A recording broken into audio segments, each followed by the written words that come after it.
Welcome back to Amazin But True, our New York Mets podcast from the New York Post. I'm your host, Jake Brown, alongside my co-host, Nelson Figueroa. Watch us on the New York Post Sports YouTube page. Subscribe there. Subscribe wherever you get podcasts. Follow us on Twitter at Jake Brown Radio, at Figgie NY, and at Amazin But True. And wow, I do sound lifeless, and part of that's from the traffic in Connecticut. I forgot I lived there for 10 years. What a dump of a state. I mean, 2 lanes, all traffic for absolutely no reason. Like, you're just transporting through there to get to another state. It's literally just like a meeting. I'm not gonna get into it, but the traffic was frustrating on the way home, and the lack of traffic on the base paths was frustrating on the Mets side. See what you did there. And arguably, it was clogged up and they could not come home. It works. Could not get home. The Mets couldn't get home. They left them on the base path. This team is toast. I mean, just like my Holiday Inn breakfast on Sunday, except there's no butter on it. It's just burnt without butter, without jelly, without jam, without whatever preference you prefer on your continental breakfast. There's nothing continental. There's nothing breakfasty. There's nothing happy about these Mets who keep giving Danny Mendick chances. I didn't think I'd have to yell Mendick again. First thing you went to. Even after going to Backdoor Donuts on Saturday night, I didn't think I'd have to yell Danny Mendick. And again. we're back. I did not think I'd have to do it. But this team continues to give us reasons to be mad and continues to let Ronny Mauricio waste walk-off homers for Syracuse Mets and not the New York Mets. Because Figgie, they want him to learn more second, learn more outfield, learn other positions. I'm a shortstop for a decade. Let me give you the breakdown, Figgie, quick, of his breakdown of positions. 42 at second, 25 short, 15 left, 5 DH. If you're worried about his defense, he should be playing anything but shortstop because the Mets don't need a shortstop. Yep. It's very frustrating that this team continues to play Mendick, continues to play Stewart, keeps Pham on the roster, yet he's not available all weekend. Just IL him. Guillorme goes to the IL. You thought Mauricio's up. Mendick comes up. Cookie, it's absolutely rock Sunday night. The Mets lose 2 out of 3 to the Red Sox. They waste a trip for a lot of Met fans there. I went there Saturday. Thank God I didn't stay Sunday because that game on Sunday night was as lifeless as it gets. I mean, 1 run, no threat of a comeback. Let's pinch hit Vogie late. Hope he homers again like he did Friday. I mean, keep not playing the young guys. Keep playing these vets that are getting you nothing at the trade deadline.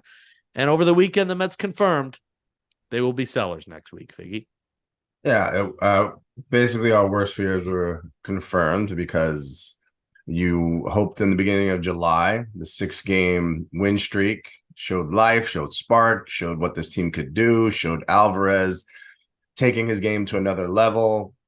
He's starting to punch out a bunch now, and he's changed his stance, and that was something I was worried about. He's doing a little something extra with his leg kick. It's leading him to be late on high fastballs again. He's getting blown away. The 3-pitch at bat against Paxton just symbolized, the state of the things with the Mets. He got blown away, didn't have a chance. And, just a few weeks ago, he's taking that ball deep over the monster, and the Mets are celebrating, about being able to put a 5 spot up on Paxton. It was really when you're celebrating the Little League in the Park home run as the best thing that you did all weekend long, that's a problem. That's a really big problem. It's also a problem, and I didn't even mention, let's call him Mashing Mac. Let's not call him Mad Max. Let's call him Mashed Max because he continues to give up home runs and got absolutely shelled on Saturday in that Little League homer game.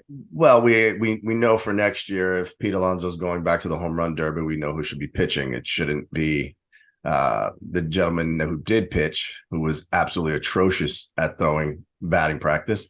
Max, for all intents and purposes, it's been absolutely hilarious this whole season to hear him talk from start to start. Accountability is there. Yep, he stands there in front of the cameras, but 1 week he found it. 1 week he has no idea where it went. And that's amazing for a guy who's headed to the Hall of Fame. I didn't think it would be that quick of a decline without reason or without some kind of reasoning of what's going on with him. He said it was his foot, right? It was my foot, my positioning of my foot. It was something so simple, right? He goes, baseball's crazy. It's so simple. And I couldn't figure it out. I punch out 7, give up only, 1 run or no runs. And I got it all figured out. And then he goes to Boston. And every time he throws the slider, it's getting hit off the monster or further. Then he tries to blow a fastball by Cassis. But he throws a fastball in the middle of the plate, a little bit elevated to a guy who's 6'7", and just absolutely hits an unbelievable bomb. What's his excuse for this one? Was it the clam chowder he had on Friday night? Was it the chowder? Was it the lobster? What the hell is his excuse? Again, he got in front of the mics, took accountability. I wasn't able to locate. I wasn't able to execute. I wasn't able to no shit. We know all these things. Whoa. We know you're not able to do these things, but there's got to be something. Can you put 2 starts together in a row? 3 if we're lucky. And we're not even asking you to go Mad Max complete game, 8 innings of, 10 strikeout baseball. We're not. We're asking these 2 aces of all time to go 5 solid, hopefully scoreless innings. If you're going to throw 100 pitches in 5 innings, they better be scoreless. We're not seeing that, man. We're not seeing that. And it's utterly frustrating. And to keep talking about the resumes and the back of the bubblegum cards and all that cliche stuff, it's not working. It hasn't worked. And this season is at a loss. I don't think there isn't a streak that can save them now. The deadline's coming, and they're probably best to be sellers. If that's what they want to do, they want to rebuild the farm system, because Billy Eppler has a tremendous record of rebuilding farm systems. You heard about all those great Anaheim Angel players that he's had through his tenure, right? Have you? Haven't heard. Got one? Yeah. Well, yeah. I mean, he got there after Mike Trout was already in the big leagues, and they brought in Shohei Ohtani, that's a difficult, one to find. A kid who throws 100 and hits the ball 115. That was a tough one to find. It's almost like finding a guy who's a 3-time Cy Young Award winner coming off a Cy Young year and turning 39 and saying, oh my God, if he pitched to a 1.6 ERA last year, imagine this year, he's probably going to pitch to a 1.2. It's impossible. Why did you let go of Aaron Loop a couple years ago when he had under a 1 ERA? Because it's impossible to duplicate, right? And you look like geniuses for letting him go, no matter what his ERA is, because if he has a 3, it's 3 times as bad. Now you're sitting here, and for all the things that Billy Eppler sat back on a high perch for a while and then came down and said, the way that baseball works, reminded me a lot of the Mickey Callaway rants that he used to tell to the media. The way baseball works is he's trying to tell us how baseball works by telling us analytics, spin rates, pitch design, the ball's not behaving the way we want it to. That is the biggest smoke and mirrors I've ever seen. You're talking about the Wizard of Oz. Disregard the man behind the curtain, because Billy Eppler is that man. He sold everyone a $350 million payroll that there is no fight. There is no there's no rhyme or reason. There's no cohesiveness. Other than the core guys that are signed up for a long, long time, everybody else is kind of on the outside like, this isn't my team. This isn't, I didn't sign up for all this drama. Guess what? You're in New York and you're a New York Met. So it's going to be even more drama. Anthony Rizzo gets a pass for 45 days of not hitting a home run. Hits a home run and everybody's laughing and celebrating it. Why? Because the Yankees, even with all their struggles, are still winning. They're still in the playoff hunt. They still only have 1 or 2 teams to compete with. Where the Mets have to jump over, 6 or 7 now? 6 or 7 teams to try and make that last wild card? Mm-hmm. So while it's not impossible, it's improbable. And it's been the most frustrating year as a fan, as an analyst, as someone who's been involved with the organization, to see this new era of baseball. And we heard about it on the Yankee side because they brought in people from NASA to explain to baseball players how to hit a baseball. I feel the same thing has happened in the Mets organization because they had a 101 win season. Everybody's banking and hanging their hats on that. But at the minor league levels, players aren't baseball players anymore. They are exit velocity. They are OPS. They are just numbers. And what proves that to you is Ronny Mauricio is tearing the cover off the ball. And all he wants and all he deserves is a chance to fail. Give him a chance to fail. And then you can say, you know what? He's not ready yet. Send them back down. It happens. They're humans. But at the same time, you call up everybody but Mauricio, and all you're doing is you're chopping this kid's knees off every single call up. And now he's trying to do more and more and more. And when he pulls something because he's trying to hit an 8-run home run to prove that he can do it, and he's trying to steal bases, and he's trying to be the next Ellie De La Cruz, who, again, was his teammate in the Dominican Republic when he won MVP of the Dominican Winter League. Not a series, the whole season. Ronny Mauricio was the MVP, and you felt like this was the year that he could make a push, and all you're doing is keeping him down. The spark that you need has been there the whole time, and you've done nothing to light it. And Ronny Mauricio and Mark Vientos, they're human, like you said, and they're frustrated by this. You know, I've talked to someone over the weekend who said they're not very happy to be here. They don't really want to be New York Mets, and how can you blame them? They are getting, called up. One of them gets called up, doesn't play all the time. The other one won't get called up at all ever, but will get called up. Danny Mendick and DJ Stewart. And Guillorme will continue to play. Now he's on the IL. You thought that would have opened up a spot for him, and it did not.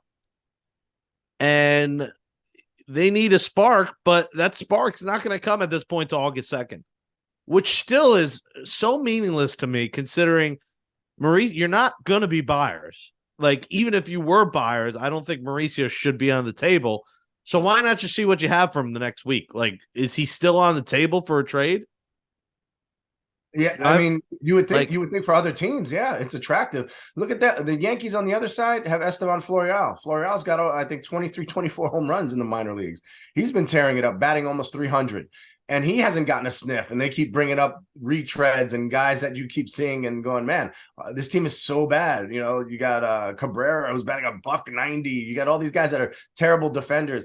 Florial, all you heard about is this guy is a can't-miss prospect this whole time. He's got 20-some-odd home runs, and he can't get any burn. So, but what would the Mets get for Mauricio that gets them back from 7.5 games out? Besides nothing. Nothing. Yeah, you're saving them right now. Not one player. I thought it'd be one or two players. As the weeks have gone, you have seen the heart isn't there, the chemistry's not there, the defense isn't there, the lineup's not there, the pitching's not there. There's not one or two players that are getting to the Mets to the third wild card. Before you had Lindor, before you went and got Lindor, you had Ahmed Rosario, who was not just serviceable, but a guy that was very close to kind of figuring it out. Right, had the ability, all the tools that you liked. You had Jimenez, who you loved his glove, and also a guy who had a nice stick, could play second, could play short. Those two could play together for a long, long time, and under team control and cheap, right? And then you had Mauricio all the way down in A-ball, A-ball AA, and you're sitting there going, man, you got these three shortstops, right? They're possibly all gone. If you're going to trade Mauricio, now they're all gone. And you talk about the cupboard being bare already. What if Lindor has an injury?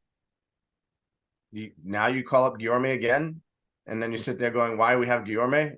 I mean, you don't have any backup options for any of these guys. So if you're not going to play them, if you're not going to, I've been on this end of it many, many times, Jake. You're playing for the other 29 teams. Every time you go out there, you're putting on a display. You're showing that you run hard. You're showing that you work a count. You're showing that you can, play solid defense. You don't need to do anything overly done. Just put in your work, keep your head down, and don't worry about these call-ups that you can't control. I know that because, I was 35 and still plugging along trying to get that call-up.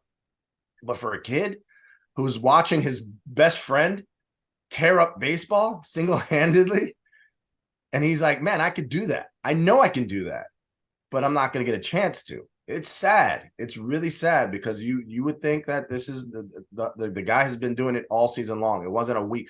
Beatty did it for a week or two down in the minor leagues when you were like, oh my God, this guy's tearing the cover off. Let's get him up here. You went and traded Escobar so Beatty could play every day. So all these things you did, you moved mountains because you want Beatty up there, but you won't give Mauricio a week, 9 days. Come on. Yeah, and apparently Eppler has talked with Mauricio, telling him, "Hey, you're a part of this future. I see you in New York, winning a World Series, envisioning you winning here." Well, you can't win when you won't play them until after the trade deadline, because by then they'll be 10 out. They got the Subway Series coming up, 2 for the Subway Series. They got 4 against the Nationals. Barring, and listen, I got to put out the scenarios. I'm not saying this is happening. Barring the Mets going on a 6-game win streak here, which is obviously not going to happen with how bad they look. But, that's baseball, Susan. You just never know. That's the only thing that gets them in the running is a 6-game win streak. Monday, they are off next week as well. And then Tuesday will be against the Royals. So Tuesday will be the first game post-trade deadline against a terrible Royals team. And really 6-0. 5-1 maybe. That gets you within 5. But at this point, if you don't go 6-0 this week against the Yankees and Nats, you're sellers. And the thing is, like, who are you going to trade? Who are you going to sell? We'll go through that list in the second segment. We'll play a little keep or sell, because we can't say buy or sell because they're not really buying anything at this point. But it's frustrating because so many fans were at Fenway. I saw a lot of people I know. Yeah, the 7 line, right? It was a 7 line. 7 line was there, but just regular fans. Everyone thinks 7 line is that. Whoa. Why do you say it like that? Don't the 7 line. One of those people. No. I'm not hating the 7 line, but like, they're not a supreme fan. They're still Mets fans. It's just a group that goes together and wears the same T-shirt. That's what it is. Okay. So, nobody called them a supreme fan. That sounds like a little, envy. No, I'm saying there's that whole envy. But everyone's like, oh, the 7 lines there. I'm like, there's Mets fans there. There's not just 7 line. There were fans outside of the 7 line section there, and a lot of them, and they made noise. But there wasn't. And the people who had to make noise were the game that gets moved. And how Metsian is that? Kodai Senga Day. He starts off bad, but then gets it together. They win that game, but like they lose out on Senga. He only gets 3 innings. That kills your bullpen the next 2 days. And of course, we see Drew Smith had 2 scoreless outings, although he gave him a hit that led to runs, but those were charged to someone else. But Trevor Gott, I mean, even a trade, we thought that Billy Eppler was like, all right, they improved. Not that they won, but they got a little bit better. They got a major league reliever, kind of, for a minor league reliever. Even when they lose, I mean, Billy Eppler is striking out more times than Pete Alonso. Than Pete Alonso. I mean, he's just swinging a miss. He struck him out. That should be the Billy Eppler theme song on loop. Every trade he goes through, and as you go through some of the trades, Vogelbach for Holderman, pretty much lost, even though Holderman has not been great. 4.75 ERA in his 2 years there. Darren Ruff, loss. Carson Seymour in the minors has pitched well. Nick Zwack has not been well. But JD Davis. Don't blow over. You're blowing over the Darren Ruff like it was. I started from the bottom. Now we're here. We started Nick Zwack bottom, Carson Seymour Zimmer, and then JD Davis. I mean, JD Davis has been a killer, a loss. Michael Givens for Saul Gonzalez. Saul Gonzalez, a prospect. A-ball, 2.67 ERA. Michael Givens did really nothing at a 5 ERA for the Mets. Tyler Naquin, they gave up for prospects. Jose Acuna is an A-ball, pitching well. Hector Rodriguez is an A-ball, hitting well. And the Mets lost out on that trade. The Lindor trade you just talked about, Cookie's got a 5.82 ERA this year. He has, I said he was coming together. That was icing on the cake. That was an amazing throw-in, because you said, hey, if this guy is serviceable as a number 4 or 5, you take it in a heartbeat. Oh, wow. And we can have Cookie? No problem. And he was last year. This year has just been underwhelming. I mean, it's a never-ending debate, Lindor for Rosario and Jimenez. Like, I like Lindor. His average has got to be better, obviously, but he's driving in runs. I'm not going to really say they lost that trade, but financially, it does change your entire roster when you got a 10-year, $340 million shortstop. When Jimenez and Rosario were costing you pennies, they were costing you a few million. Financially, you could have did things a little different. I'm not going to lose, sleep over that, but That's the one trade that's iffy. But everything else, he's pretty much taking L's across the board. Figgy. Brooks Raley has only, he's been good. He's been good. Everybody else that he's gone out and gotten has just been atrocious. Jeff Brigham, like I said early on, he looked like a guy that was, oh my God, this is a nice piece. He's serviceable. He can take Trevor Williams' place. And then you pitched him 32 games in the first half when he had 32 games in his career.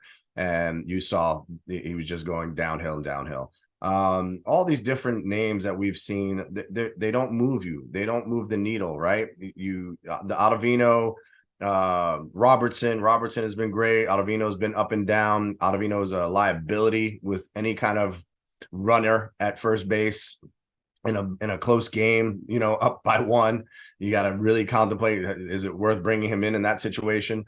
There's just so many things that Billy Eppler has done or hasn't done, because these things had to be addressed from the very beginning, right? Like Peterson being in the bullpen, we thought that was going to be one of the things if everybody was healthy coming out of spring training. It was going to be him or McGill. McGill probably had to go down to get stretched out. McGill's down. He's not getting stretched out. He's getting laid out.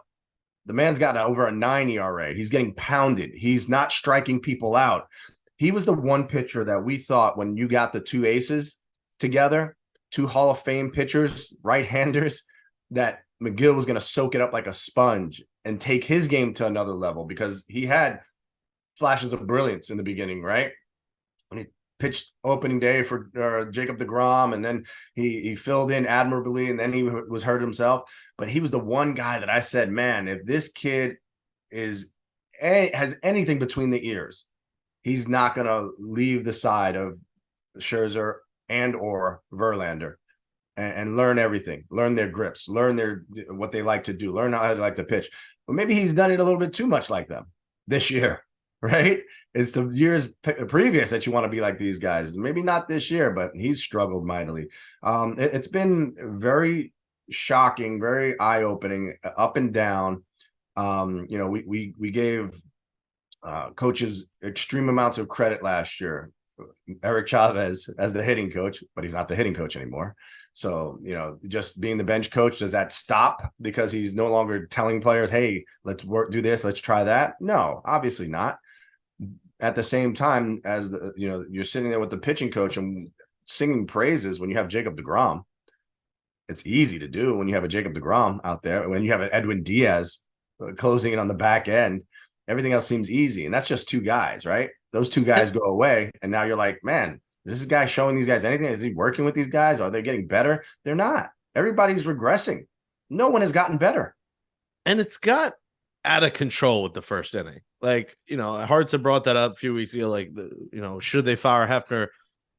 These first innings, we're talking about, deafening things and just, things that are just killing the morale outside of, yes, Mauricio, calling him Mendick, calling these guys. Like, they are always down early. Like, Cookie starts off bad. He gets lucky. Mark Canha has a 3 outfield assists night in what could be his final week as a New York Met. Do you know he hadn't had a straight assist in his career?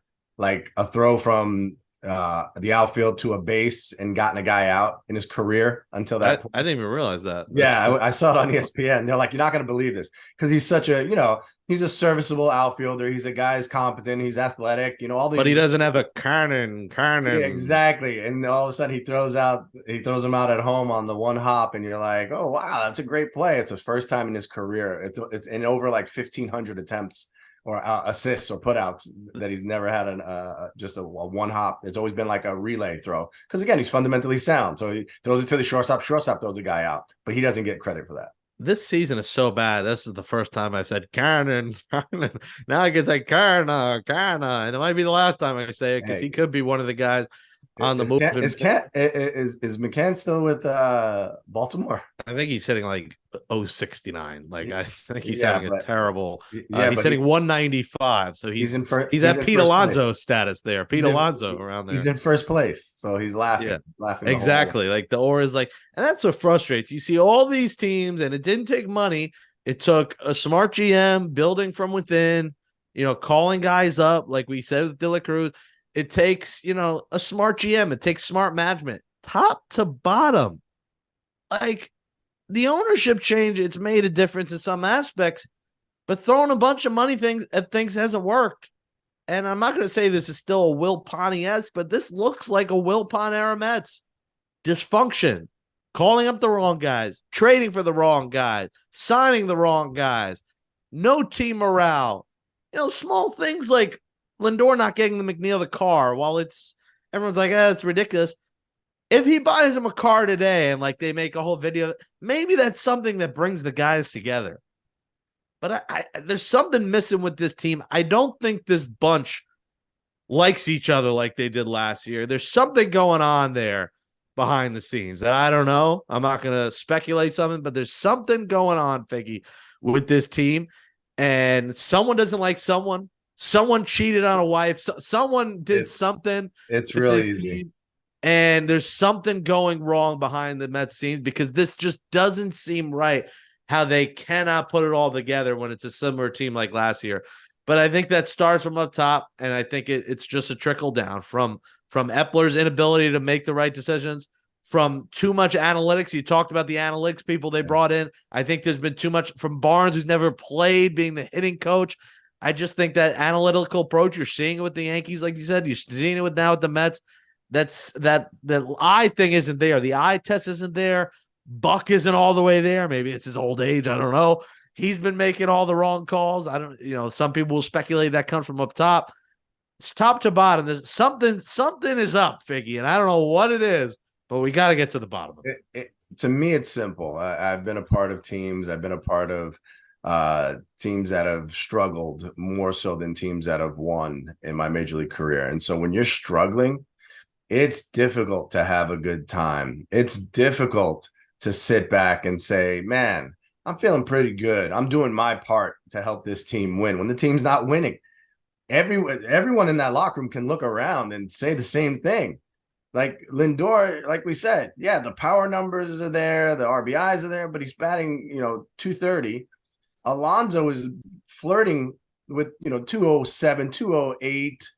I mean, who can really sit there and be like, I'm carrying my weight. I'm doing what I need to do. Kodai Senga, he's really the only guy. And the only reason he does that is because you give him an extra day by all means necessary. Senga and Robertson are probably the two. Rarely, I guess, there's two. That's three. 26 players. So you're telling me 5. If you give me 5 that are like, you know what, I'm having a pretty good year. Yeah, I'd say Pham, but Pham was so bad for 7 weeks that he hasn't had a good full year. Yeah, but he did turn it on, and for all intents and purposes, you started looking at what he was doing, and I think they had a date to it. It was on one of the ESPN games where Tommy Pham was top 5 in all of baseball at exit velocity, and they talk about the eye test. Every time he came up to bat, he was hitting something hard, even when he was making outs. And Tommy Pham was playing like a man who said, you know what? I want out of here. If I play well and I hit the ball hard and I do all the little things, I'm going to get out of here one way or another, right? Because if we're not good, I'll get traded. If we are good, I'm playing my way into an everyday role. And he did that. And he did that amongst everybody else struggling and finding themselves and needing a mental week and all this other stuff. Tommy Pham turned his game up. And we kept saying, he's got to figure it out. He's got to find a way. He did that. Now he got hurt and he tried to play and he got hurt again. And now he doesn't want to go on the IL because same thing. Get me out of here. Yeah, and it's out of here, Gary Cohn. It's the get me the hell out of New York here. And the problem is a lot of guys want that. Vientos, Mauricio, they want to be out of here. The mismanagement has lost all team morale. No one's happy to be here. When you're calling up Danny Mendick and his 0 for 9. 0 for 9. I remember the days of Cameron Maybin. What was that one? That one got to like 1 for 22 or something like that. It was a little infield dribbler, and they gave him the ball, and he thanked God. Stop with the 4A players. Stop it. I'm sorry, Figgy. I know you're one of them. Listen, I'm just kidding. But stop it with these fringe guys. What is this fringe? You're not on the fringe of a playoffs, so do something different. Give me the youth exuberance and it may provide a spark. And if it doesn't, you're still a crappy team like you are now. I guarantee you, putting Mauricio in the lineup every day, putting Vientos and Beatty in the lineup every day, finding a spot for all of them will not make you worse. Because right now, you're as rock bottom as a $400 million payroll gets. It's unacceptable to fans to even show up to Citi Field. I don't care if you're given a undersized soccer jersey on Thursday that my clown ass That is going to show up and get, even though my titties will be tight as hell in that soccer jersey and whatever jersey, because they don't give you an extra large. They give you a large, which is called fat shaming. The Mets are fat shaming, but they're not, because Vogelback's out there every day. So they're clearly not fat shaming on the roster. They're fat shaming the fans by giving out jersey. Stop pinch hitting Vogelback for Vientos. It doesn't make a difference. I don't care if he homered on Friday. Play the kids, see what they got, because your playoff hopes are over like the Drake hit song, and it's a current reference because tickets are $600 to go see Drake. Take it away, Figgy. So, yeah, I think in this day and age, what we used to see of controlling a guy's clock and their contract status and not wanting to call them up until a certain date or not wanting to bring them up because you didn't want to worry about paying them. We're not worried about paying people anymore. You know what I'm worried about? I'm worried about guys getting major league experience, major league at-bats.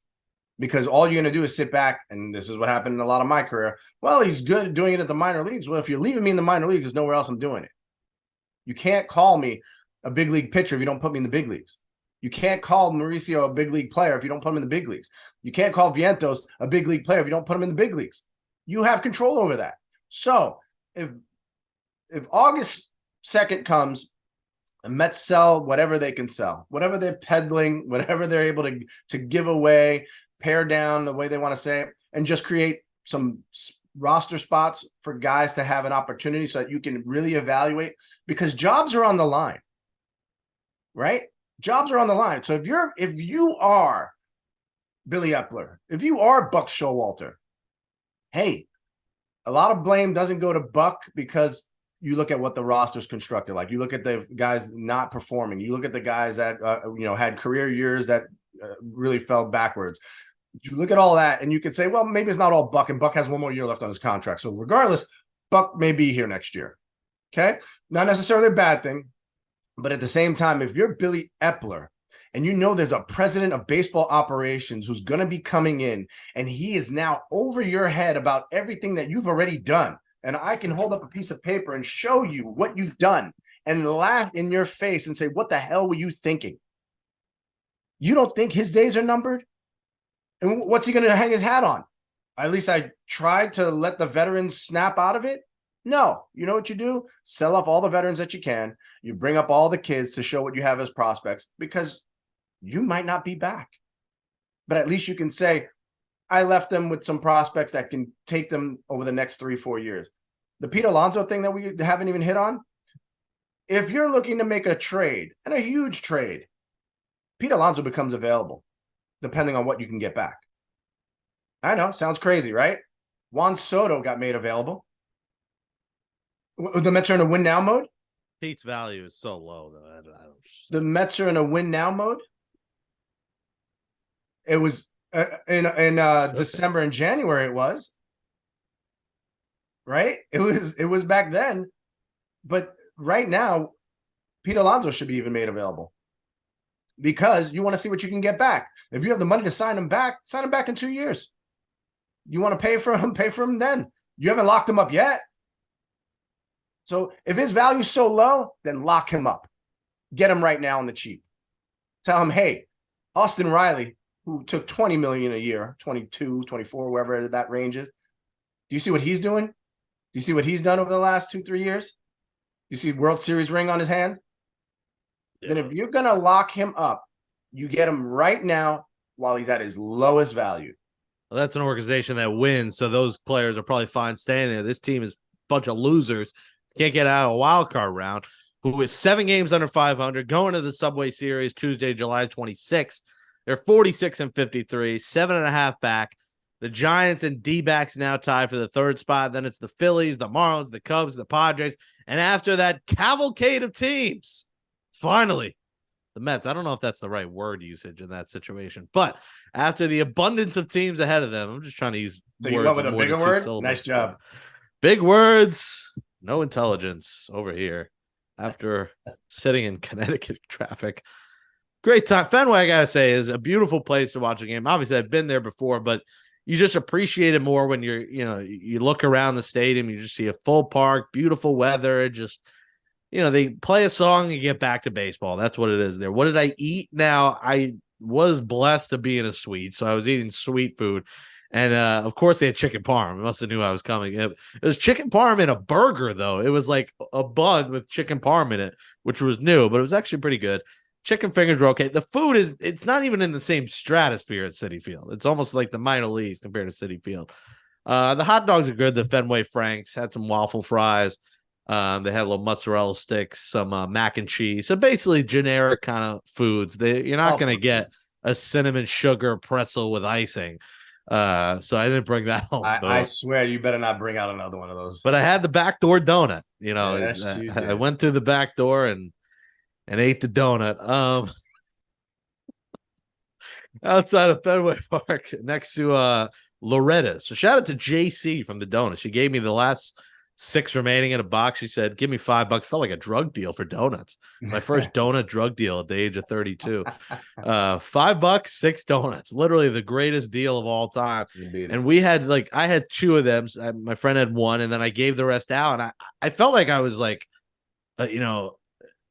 God, I was handing out donuts and people lives were changed because everything closed at 2:00. So it was 2:05. Mr. 2:05 at 2:05 was handing donuts that'll add 205 pounds to you. So it felt glorious. But anyways, let's go now. It's Amazing But True. Jake Brown, Nelson Figueroa at Figgie and Wyatt, Amazing But True at Jake Brown Radio. New episodes every Monday and Thursday in the final 2 months of this disgraceful season. Subway Series Tuesday and Wednesday at Yankee Stadium. Quick 2-game set. Yankees playing a little bit better now. The Royals will get you that way. Yeah, and we'll see if Aaron Judge gets back. Aaron Judge is good enough to walk Drake down the stairs, escort Drake to the stage. I don't know if you saw that, Figgy, on Sunday night at the Garden. It was Aaron Judge and Giancarlo Stanton walking Drake to the stage. So everyone was like, if he's good enough to walk down the stairs at MSG, he's good enough to lead off for the Yankees on Tuesday. Yeah, it's the same. Yeah, maybe that's his entrance back to the field. That Drake was like, he's back, which would be very Metsian for him to hit 3 homers off Justin Verlander. On Tuesday versus Herman, it'll be Quintana versus Rodon Wednesday, and then Thursday through Sunday against the Nationals at Citi Field. Again, the soccer jersey Thursday. Hopefully you weigh less than me and it'll fit you. If not, it's going to be – I didn't want to wear it on here. You got to wear like the kids wear it. One sleeve over, just around your neck. If it's a crop top, it'd look like I got a Victoria's Secret, I think. And that's, if I eat enough, it'll look like a crop top on me instead of an actual jersey. So that is this week coming up. And then again, next week, the trade deadline. So, we'll be up on it. We probably will do a show. We might have to wait till Monday morning to be safe, but Tuesday's deadline. We'll see what happens with these trades. So now, on Amazing But True, let's play a little keep or sell, Figgy. Who will the Mets keep at the deadline? Who will they sell? Let's start with Tommy Pham. I'm going to say sell because, 1, he's hurt. So, if he play, why not get rid of him because he's a little hurt? 2, I think the way he is hit, he could help a contender who needs an outfielder, DH, a 4th outfielder. If they have a lefty, they need a right-hand hitting outfielder. I think Tommy Pham could get you maybe a mid-level prospect if it's done right. So I think that'll open up spots for maybe Mauricio to play some outfield. It'll, maybe move McNeil to the outfield, have Mauricio and Beatty in the infield. So I think for the sake of the Mets minor leaguers and for guys playing, I think you should sell Tommy Pham. If you can. Damaged goods, bro. I don't I think what you're talking about, a mid-level prospect, maybe middle of the A-ball team somewhere. He's not going to be any kind of a prospect for what you're going to get for Pham, who again is maybe not IL hurt, but he's hurting because, like you said, it's very easy to look up and say, well, why didn't he pinch hit? Why didn't he play at all? Why couldn't he do anything? And now he's going to have some miraculous turnaround.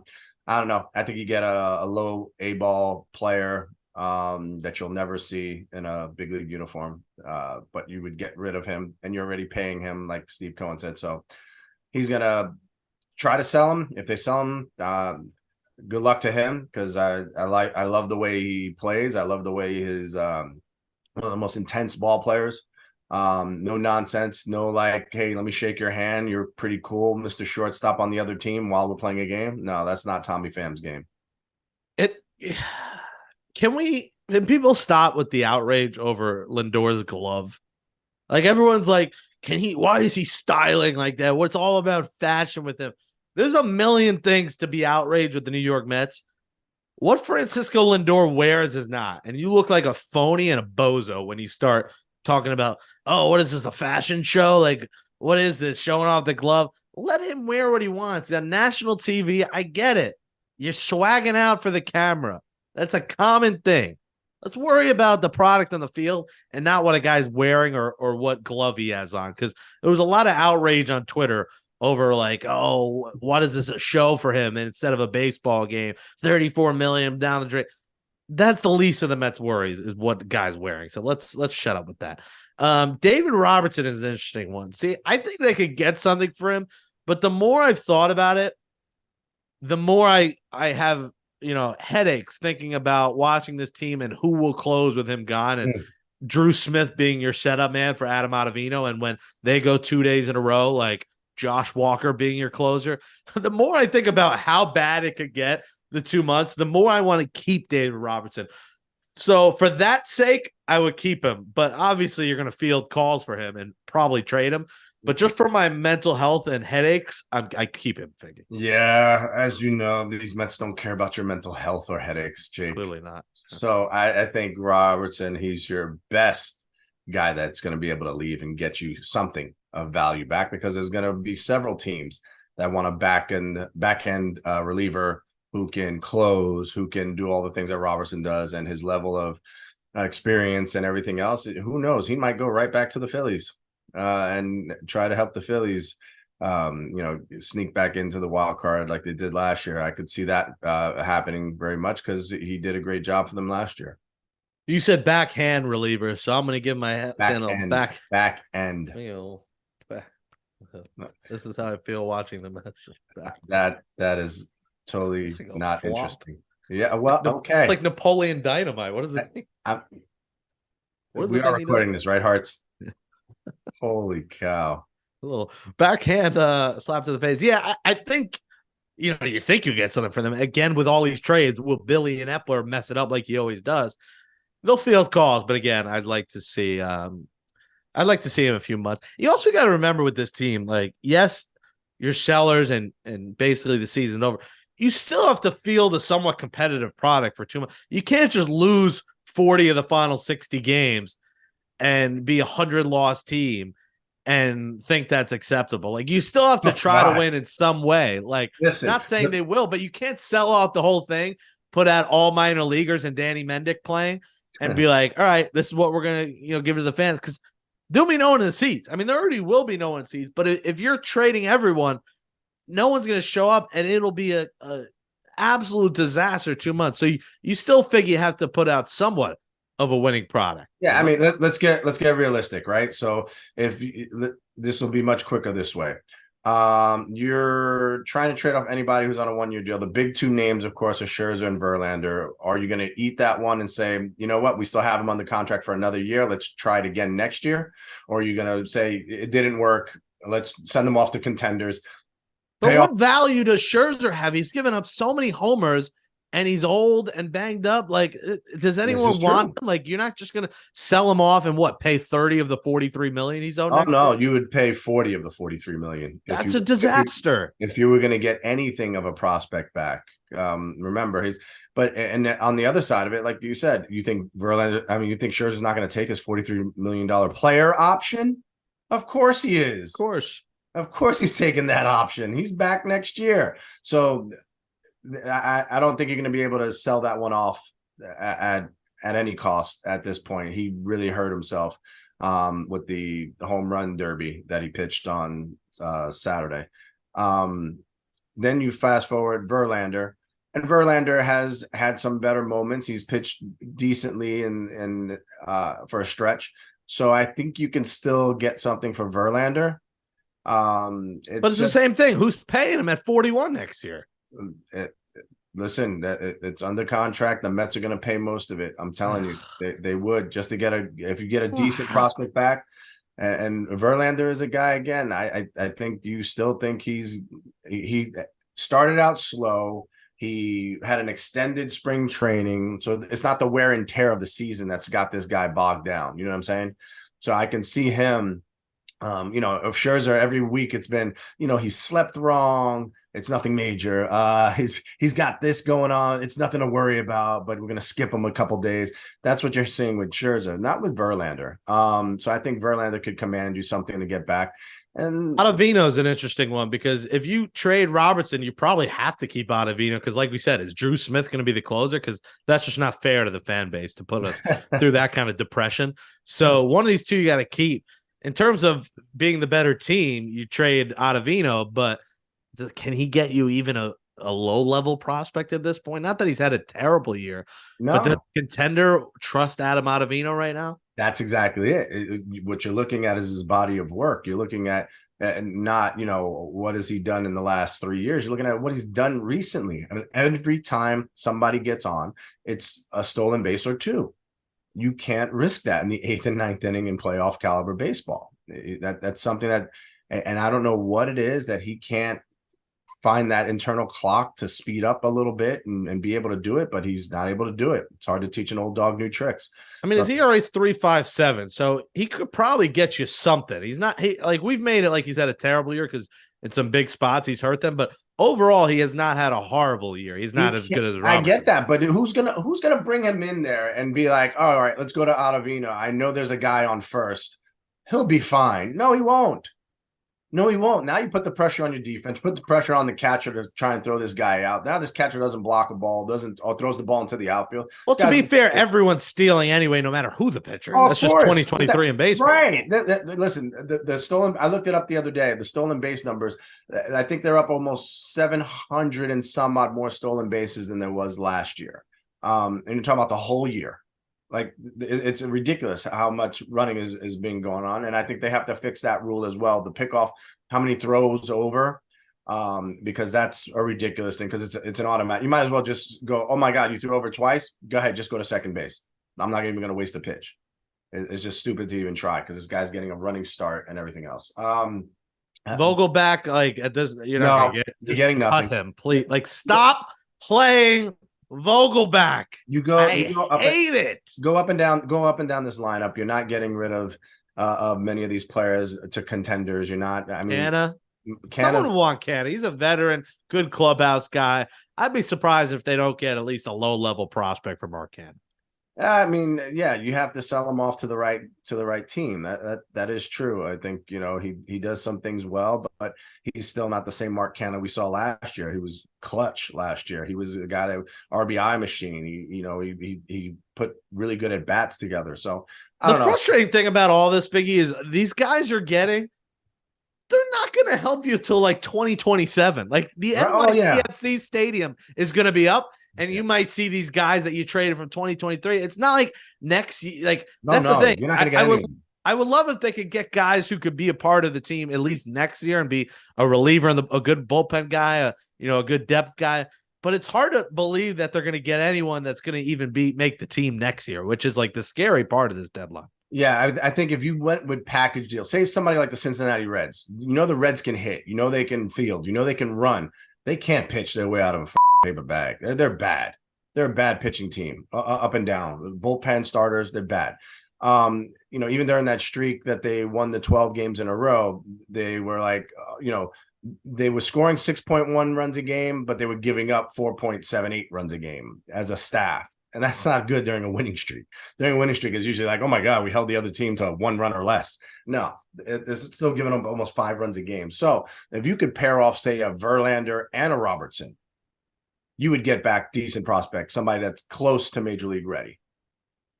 Yeah, that would be huge. That'll be huge. I just don't see it because Verlander's also got the vesting option on the 3rd year, so it's not just a next year thing; it's another $35 million the year after. So It's going to be interesting. Another guy, Narvaez, Fair maybe enough. now that Alvarez is the guy. Not that Narvaez is going to really get anything. They might just keep Narvaez. He's got that 2-year deal, and maybe he's just the backup next year. He's actually not a bad backup to have. So I'm fine if they kept him, and he's already on the book. So, anyways, we'll see in a week. We'll talk more about this next week when the deadline comes. I'll have the show Thursday after the Subway Series. Enjoy these 2 games in the Bronx. We'll see you at Yankee Stadium, and we'll close this episode of Amazing But True next. All right, Figgy. Well, that was depressing. That's tonight's episode 164 of Amazing But True, our Mets podcast from the New York Post. Yeah, next time I think I'm doing the whole episode horizontal, like I'm at a therapy session. But thanks to Andrew Hartz and the intern, Nick Guzman. And thank you, Jake, for producing the show. Subscribe to Amazing But True on Apple Podcasts, Spotify, Google, Amazon, or wherever you get your podcast. Subscribe to the New York Post Sports YouTube page to watch all the episodes. Find that Amazing But True playlist. Give us a thumbs up below on YouTube and comment.